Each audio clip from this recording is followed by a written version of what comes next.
Om Swastiastu, Assalamualaikum warahmatullahi wabarakatuh. Shalom, Namo Buddhaya, Salam sejahtera bagi kita semua. Kami dari kelompok 5 akan mempresentasikan metabolisme asam amino non-esensial.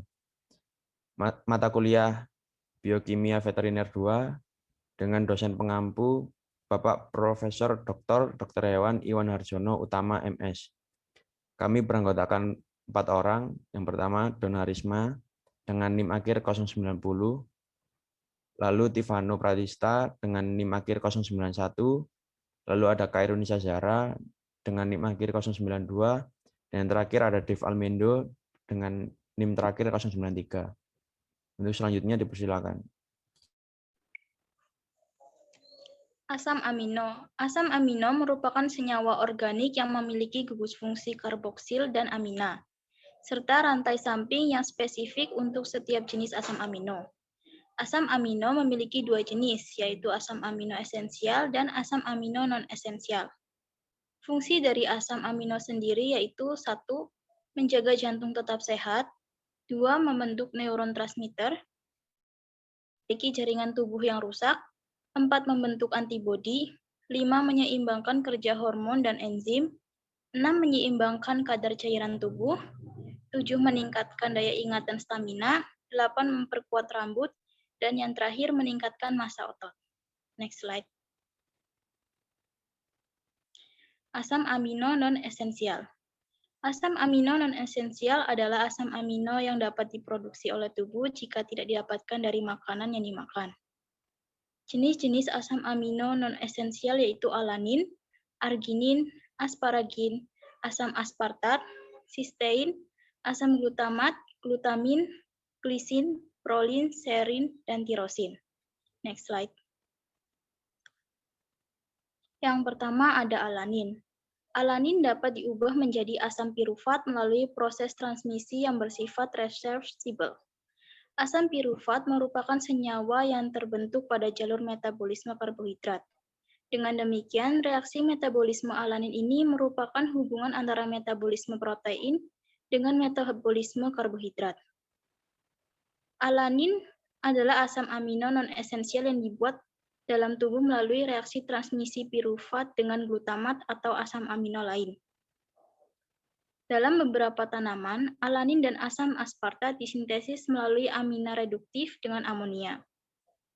Sumber alanin yaitu daging, susu, ikan, dan kacang-kacangan. Manfaat alanin antara lain menyuplai energi ke jaringan otot dan sistem saraf pusat. Yang kedua ada arginin. Secara nutrisi semi-esensial, arginin disinesta dengan kecepatan yang kurang memadai untuk mendukung pertumbuhan pada anak. Arginin dapat menjadi asam amino kondisional, yaitu asam amino yang tidak dapat disintesis oleh tubuh karena pada keadaan sakit atau kurangnya prekursor. Contohnya pada bayi yang lahir prematur. Enzim yang digunakan untuk mensintesis arginin belum berkembang dengan baik. Sumber arginin adalah daging, susu, coklat, dan biji kacang tanah. Manfaat arginin dapat digunakan sebagai pengobatan nyeri dada, tekanan darah tinggi, disfungsi ereksi, penyakit arteri perifer, dan peradangan saluran cerna pada bayi yang baru lahir. Next slide akan dilanjutkan oleh Rama. Selanjutnya ada asparagin. Dalam metabolismenya, asparagin diubah menjadi asam aspartat dengan bantuan enzim asparaginase. Asparagin dibutuhkan tubuh untuk perkembangan dan fungsi otak. Selain itu, asparagin juga berperan penting dalam sintesis amonia.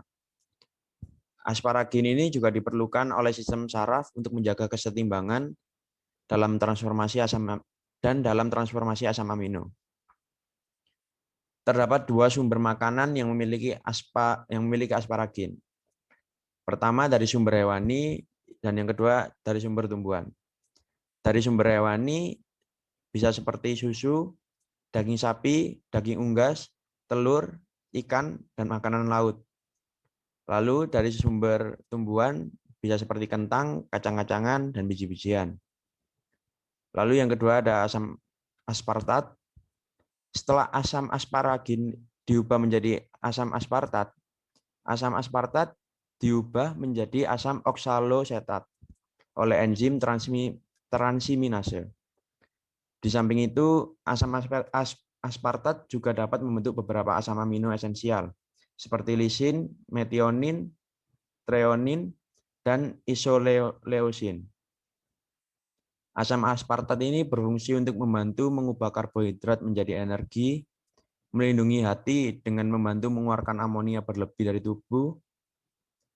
Asam aspartat ini dapat diperoleh dari tiram, oat, alpukat, asparagus, tebu muda, dan juga bisa melalui suplemen.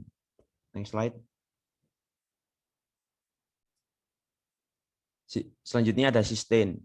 Dalam metabolisme, sistein dapat diubah menjadi asam pirufat. Sistein merupakan asam amino non-esensial yang dibuat dari asam amino esensial, yaitu metionin. Sistein ini berpartisipasi dalam pembentukan hidrogen sulfida, asam pirufat, amonia, asam glutamat, dan taurin. Sistein merupakan asam amino yang mengandung sulfur. Hal ini diperlukan tubuh untuk pembentukan sel darah putih.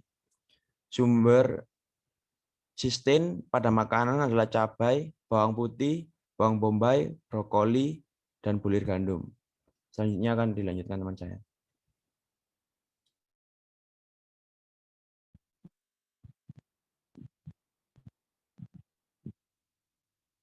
Lalu selanjutnya ada asam glutamat dan glutamin.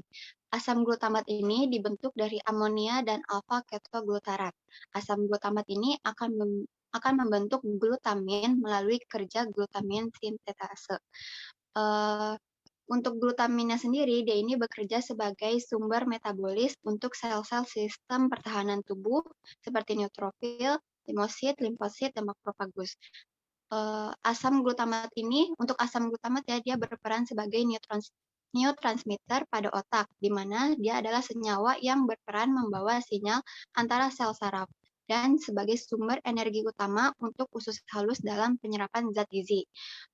Untuk glutamina sendiri, dia bermanfaat dalam sistem imun dan pertahanan otot. Asam glutamat dapat ditemukan pada MSG yang merupakan bentuk garam dari asam glutamat. Untuk glutaminnya dapat diperoleh dari makanan seperti gandum dan kedelai. Next slide. Selanjutnya ada glisin. Glisin ini banyak digunakan dalam detoksifikasi senyawa racun dari tubuh. Glisin ini berfungsi dalam menunda penurunan fungsi otak. Lalu glisin ini dapat diubah menjadi serin dengan adanya 5 formil tetrahidrofolat. Dan glisin ini diperlukan sebagai bahan pembentuk senyawa antioksidan glutathione yang akan mengikat senyawa toksik agar larut dalam air dan kemudian akan dikeluarkan dari tubuh. Glisin ini dapat diperoleh dari daging, ikan, susu, dan kacang. Selanjutnya akan dilanjutkan oleh rekan saya.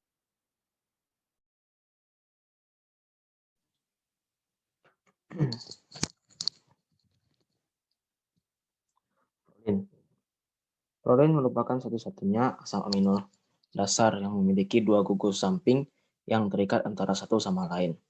Oleh karena itu, fluorin hanya memiliki gugus amino sekunder atau NH. Fluorin dibuat dari asam L-glutamat dengan prekursor suatu asam amino. Fluorin merupakan bahan dasar glutamic acid bersama lisin dan vitamin C akan membentuk jaringan kolagen yang penting untuk menjaga kulit, memperkuat persendian, tendon, tulang rawan, dan otot jantung. Selanjutnya serin. Serin memiliki peranan penting dalam metabolisme dan berpartisipasi dalam biosintesis purin dan pirimidin. Serin memainkan peranan penting dalam fungsi katalis beberapa enzim. Serin juga merupakan prekursor glisin dan sistein dan merupakan tritopan pada bakteri. Yang terakhir ada tirosin.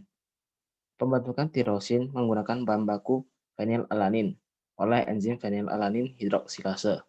Dalam transduksi signal, tirosin memiliki peran kunci dalam pengaktifan beberapa enzim tertentu melalui proses fosforilasi.